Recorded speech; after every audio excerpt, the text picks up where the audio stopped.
akayimba Kampala aba kibuga zana tata zenyi basizeko atakiri awo oli wadde bina uliza n'olondamu ekikunyumira kyogenda nakyo naye nga kyemmanyika producer Yes Oman Rafiki ke katosa kushafe onako olwaleero timunaku z'omwezi 25 eza mwezi guno gwa mutuna mwaka 2024 lunaku lwakusatu wasotya mulungi hali eyo bwakedde butya kaweeza tekayina tabbu weteketeke ogenda okole abaana mubaze ku ssomero mubambaze bane ku element ne boda oba kubanga bokuba wo mutwe guno surviving is really hard okitegeera naye at least omuntu asobola omenyeko omugulu tuwangadde n'abalema ku kyaddondo kuno naye omutwe mubambaze element nga temunnabatuuza ku boda boda apaalubuka nnyo n'ab'emmotoka nabo si be bali awo betubalanga abategeera tafaayo kiri awo ekiri ku kkubo kyo kyetaaga nga naawe omuntu weebeereddemu kale tabula batunda ttako basanga nansana ku masitowa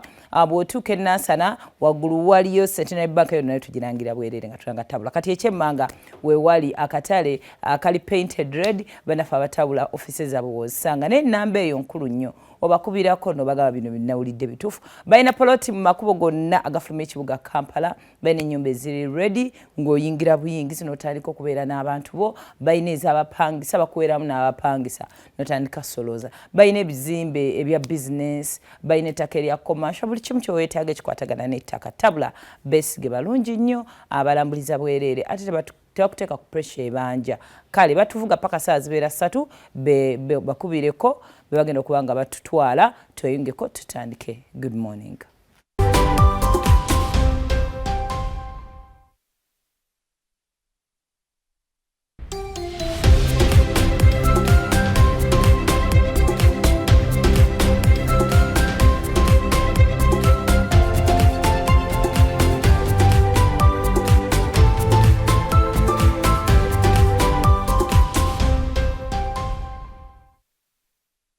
Mwezi guno ogw'omwenda nago tuli mu kugufundikira twongera okubanga tukwebaza okubeera nga ate oyongera okukeera n'okola yonna gye musinzira okubanga mutulabira okubanga temutwegase ku program Sumula Makyago olunaku olwaleero tuyingiddewo of course tutunuuliremu ebyo byabadde biyiseewo wiiki olunaku olwajjo naye nga waliwo abagobe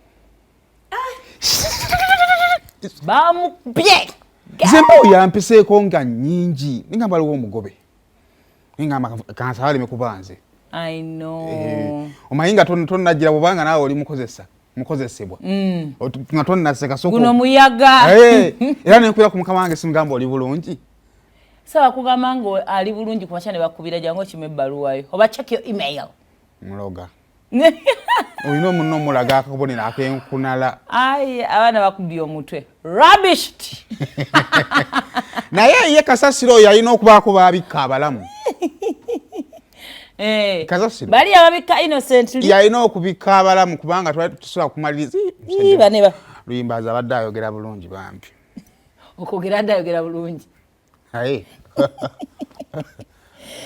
nonno bino ebintu bino biraba nze entu by'ofiisi eno nga ne kasasiro ono tannaba kujja abakyala b'okuguudo abo batukwasa ennaku mukole ku nsonga zaye mukole ku nsonga olina basaala n'ebikolimo byakamunye byo ng'amaziga gava eri lwakuba olaba ennaku zino kagundi ennaku zino naye leka ssente tekyalina bwe togikomparinga naya Jennifer ya Jennifer yalina ssente anti olaba bino ng'ovudde ku ssente mulimu ebintu nga byo olaba nze Seimo let me tell you something nze okujja wano nenkola omulimu omubi nga babosi bange bankajja kungamba tewali ssente naye ng'omulimu gwongerako nooneka nga nze ekifaananyi kyange kyekigenda omaliza nga kibi nze kati kantreteninge osuulawo office bano balina minisita kati oyo yaŋŋambye minisita ajja kuwuma ne MP Kampala mbu kaakati byonna ebikolebwa tukalulu naye ng'ate bya against will ya council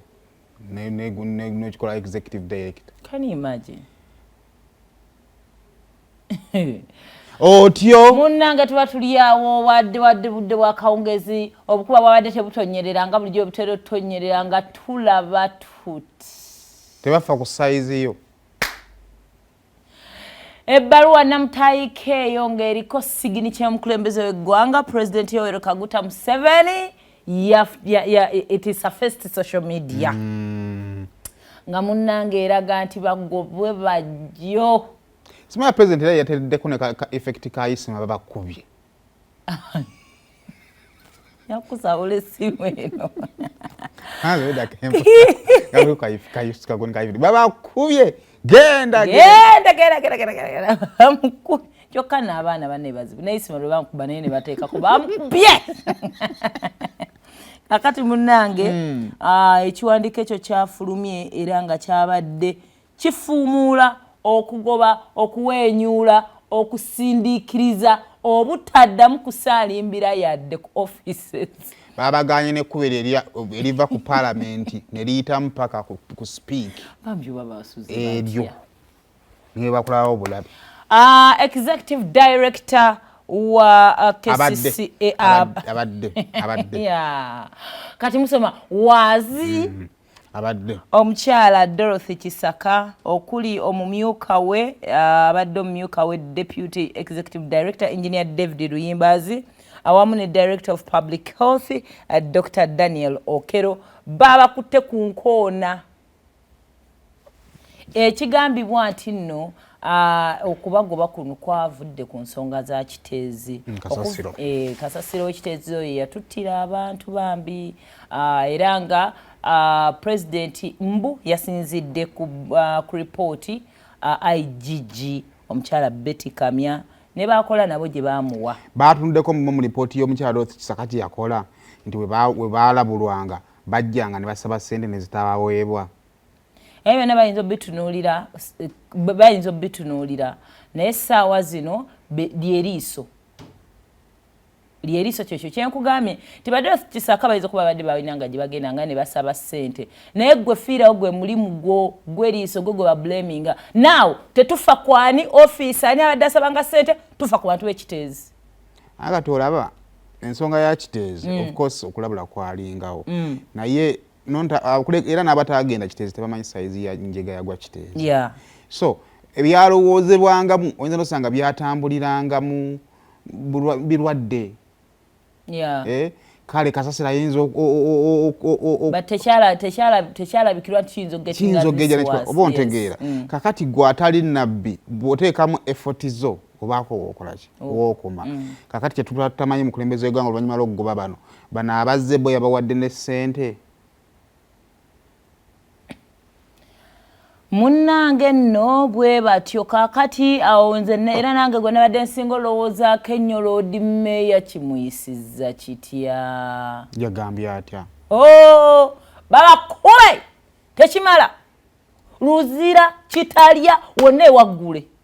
Leero Mwami Museveni yamusanyusizzaako. Mwami Museveni ng'oli musajja muyitirivu mulungi sikulabanga.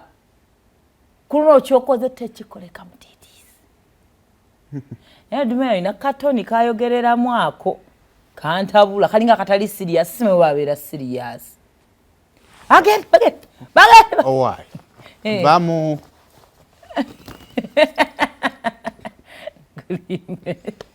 Mune bwatyo Lord Mayor n'agamba wabeewo n'ekyongerwako abantu baafa naye era mu ngeri y'emu ababaka abadde batuula ku lukiiko lwa Parliament ku nsonga ezo abamu ekintu kino of course teekeno bagisanyukidde ate bagisanyukidde ngera bwe badde ogamba bagamba bannange wali ate abalina ddala okusongebwamu because reports zibadde zikolebwa technical team ebadde ekola byeteekeddwa okukola naye mulimu adde batarespondinga bano sirasi bye balina ssente. Anyway katusuubire nti nno wewanga obukulembeze gwanga labeeko nga balina babadde batakoze bulungi tiimu enaddako enaatereeza era bwati ebifo weebiri seimo. Nze saagala byaggobwa niwano jjojjoza balina kye bampitira. Yewe kigenda tutwalira bbanga kyokubanga abapya bajja kubanga byo ebyokolebwa birina okugenda ndowooza weebali. Actually saawa zino waliwo abagenda okubanga ba-actinga probably by next year myezi ng'esatu. Omuntu agoba omuntu n'agomba n'omumyuka we abamunyiivumu. Ebiseera ebisinga atera agoba omukulu abaddeko n'asimvula. Naye nno bye munnange bw'obanga naawe bakugobye toli wekka. Si birungi everywhere. Otyo kakati munnange Parliament bulunaku lwakubiri etuula bweti neteeseza eggwanga eyajjo nga badde enkambwe muko n'olunaku olweggulo nga tugirinda nti bino ebiyitaayita ku weekend Monday ebiyitaayitaawo ebeera ya round up tuba tugirinze tulabe neeyogerako ki era ng'ensonga esinga obukulu bannayuganda gyadde balindiridde eya CDF bye yayimirira bwati mu uniform gyayambala adagirindidde just abantu abamanyi amateeka bannayuganda bamanyi mateeka so saagala okigezze nnyo thank you genda maaso bannayuganda sebo oyo sebo komanda wa ggwanga wange talina kyakimanyi nako tamanyi nakumanya nti ow'amagye afende takkirizibwa kubaako kyayogere ba elite be babadde beebuuza kuva ddi nga serving officer avaayo n'akola endorsement ku muntu agenda okwesimbawo era ekibuuzo ne kijjawo nti kati gwayendoosinze singa kituuka akaseera nga bamukubya akalulu kubanga kati bw'otunuulira mu nsonga nti kati waliwo ababeera eno ku terefayina nga balindiridde ffe tubavuunulire mwe muli maamawo mwe muli owange n'abalala kaakati bwe tujja netubyogerako netugamba bannaye kino tekikkirizibwa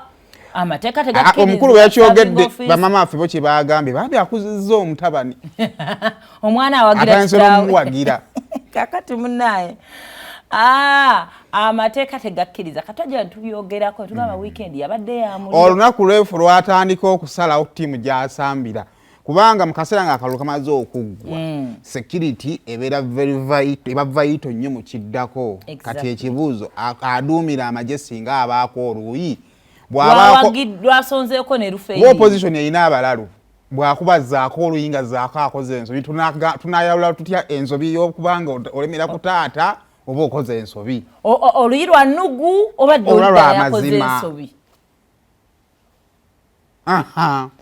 tunayawula tutya nti abantu abali mu makomero abawozesebwa ku misango ddala bannugu mu kaseera mu kalulu tulwayo bakola effujjo CDF alina okuvaayo atubuli ntwakutte nkaaga baadde bakola effujjo naye ng'enkaaga zonna zambadde bumyufu naye ng'ate yakola ki yayendoosinga omuntu olidde waliwo n'abali mu kooti masho ebikadde bireke nedda ebitujja bisooti nga tuli kubipya kati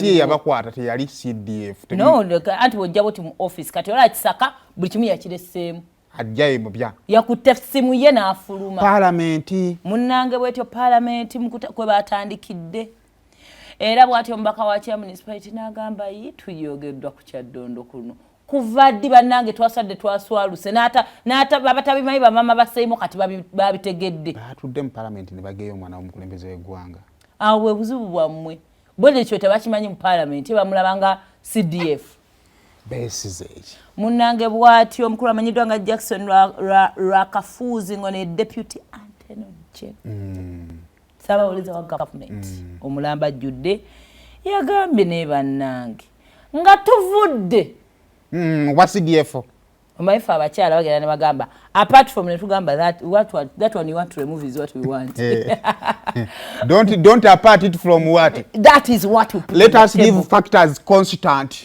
naye yagambye bannange nga tuvudde ku kyokubeera nti oli CDF mulamba oba kale munnamagye muntu gavumenti eno yaleeta emirembe eddembe freedom of expression ekintu nga bw'okiwulira n'okyogera bonanga omuntu atabeeko kayogerako ku lwokubanga munnamagye naffe nga twogera ffe tuli batabaani baani nate nange awo kati awengendedde ku saidi yanto nejjeno omuntu amuleka sowanya nayakutena kutama anti gojjewo kali goyogera naye tolina makulu toli yadde wa poliisi kamakulu kanene naye munnange bw'atyo n'abanyonyola n'agamba naye omuntu abeeko nekyayogera mulekerawo okuteeka ensonga we zitajja temugeza kati wano nsonga ki tebwesibu kimu nti mugenda kiteeka ku microscope munnange yabadde ali awo ku microphone omulabira ng'ayogera ensi yonna mu palamenti ng'ekutte ku matama ng'egamba naye nga toswatti nalabe ne minisita oyo ye waabwe nga naye avuddeyo ayogera banagamba naye kino kiri about mateeka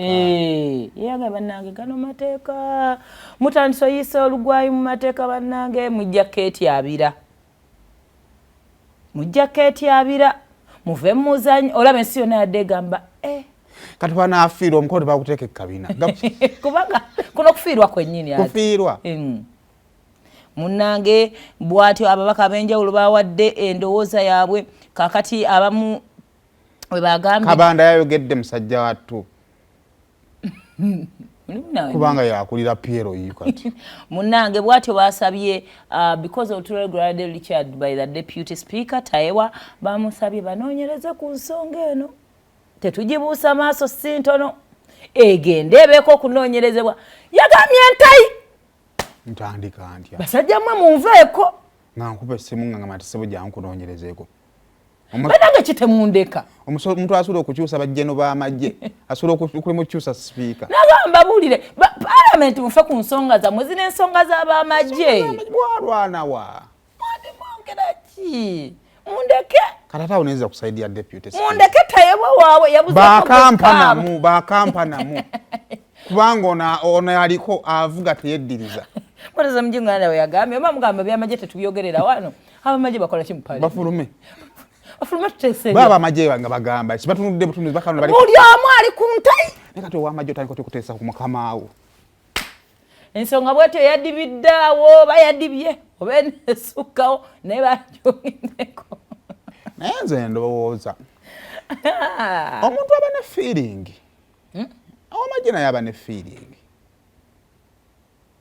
kale lwakuba naye era kyekyo mukweyongerayo kati nga tuvudde ku mutabani maama yabaddeyo ekyankwanza waliyo wabaddeyo gye bayise national youth story za kumanyagana omwana kyobula yagenda mu kkooti famire gye tulikoyo tulinga ali mu reunion natera bye batufuga tulinde yabadde mu national youth convention bwatyo n'agamba abavubuka bannange temudduka Uganda kunoonya mirimu maama kye tuliko akimanyi akiwulira bannange maama wanimpadde ka appointment nezija nenkubuulira yabakakasiza n'agamba naye amawanga gye mulaga bannansi be baagakulaakulanya wano tugezezzaako n'agamba kati wemuva wano mufiiriza Uganda abantu abalina amaanyi abalina amagezi era gye tugenda batuwaana naye mufunidde naye obuzibu obuli wano maama minimum wage yagaana maama mugumiikirize ebirungi maama tugumiikiriza naye ate obuzibu mu kutugumiisa temwatugaana kukola bya kikulu tuzadde abaana bannange nadde ngamba twandisigadde wano fe Uganda tujagala kwane gye tulaga omusana gutwokere bananga sana kebweru kaakakubwa ne mu Abawarabu ne babavuma empewo efuuyira wano n'obunnyogovu mu Bulaaya ne tugamba katugende. Research has it mu January 2 kuva January 2022 paka December 2023 abana Uganda emitwalo 12 n'okusoba bebale kulyo eggwanga lino bagende ate basibe nemanyawo betwogera ku balina banga bayita ku Entebbe airport tebayita Nairobi ate research yavaawo kubanga Nairobi labo tebabeera on record okitegeera bano kati ate abayise naawo waawo bayinza okwenamba naye esingako ne wano buli kaseera buli omwe ayagala kudduka wafi buli saa mulaba abeera ku seeti